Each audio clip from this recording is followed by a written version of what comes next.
آج کی کہانی سن کر شاید آپ بھی رات میں سفر کرنے سے پہلے سوچیں۔ آج کی کہانی شہر کی ان خاموش سڑکوں کی ہے جہاں رات کی بعد صرف یادیں رہتی ہیں۔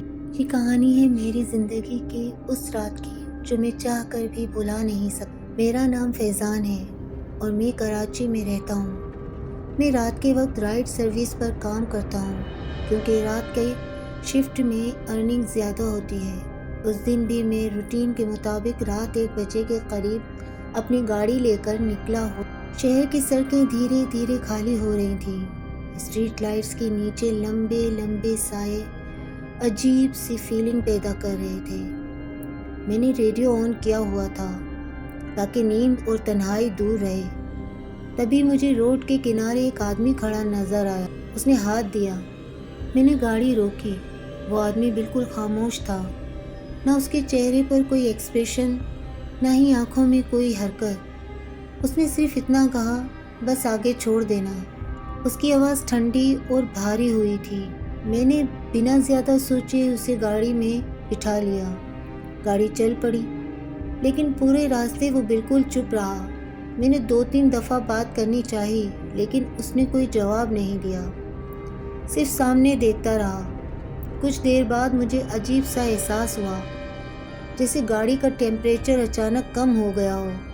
میں نے بیک ویو میرر میں دیکھا، پیچھے والی سیٹ خالی تھی۔ میرا دل زور زور سے دھڑکنے لگا۔ میں نے گاڑی فوراً روکی، ادھر ادھر دیکھا، کوئی نہیں تھا۔ وہ آدمی غائب ہو چکا تھا۔ اسی وقت میرا موبائل پر ایک کال آئی۔ نمبر ان نون تھا۔ جیسے ہی کال ریسیو کی، سامنے سے ہلکی سی آواز آئی، شکریہ چھوڑ دینے کے لیے۔ میرا فون ہاتھ سے گرتے گرتے بچا۔ میں اس رات سیدھا گھر چلا گیا۔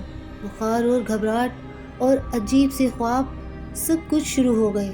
اگلے دن جب میں نے اس جگہ کے بارے میں لوگوں سے پوچھا تو پتہ چلا وہاں کچھ سال پہلے ایک ایکسیڈنٹ ہوا تھا۔ ایک پیسنجر رات کے وقت گاڑی سے گر کر مر گیا تھا اور لوگ کہتے ہیں وہ آج بھی کسی رائڈ کا انتظار کرتا ہے۔ اس رات کے بعد میں نے کبھی رات کی شفٹ نہیں کی، اور آج بھی جب کوئی رات میں ہاتھ دیتا نظر آتا ہے میں رکتا نہیں ہوں۔ اس لیے دوستو، ہمارے بزرگ صحیح کہا کرتے ہیں کہ رات کے وقت سفر کرنا اچھا نہیں ہوتا، کیونکہ رات کے وقت غیر مخلوق گھما کرتی ہیں۔ کیا کبھی زندگی میں آپ کے ساتھ کوئی ایسا واقعہ پیش آیا ہے؟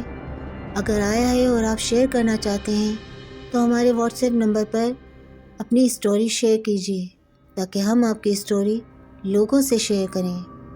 اپنا بہت سارا خیال رکھیے گا۔ اللہ حافظ۔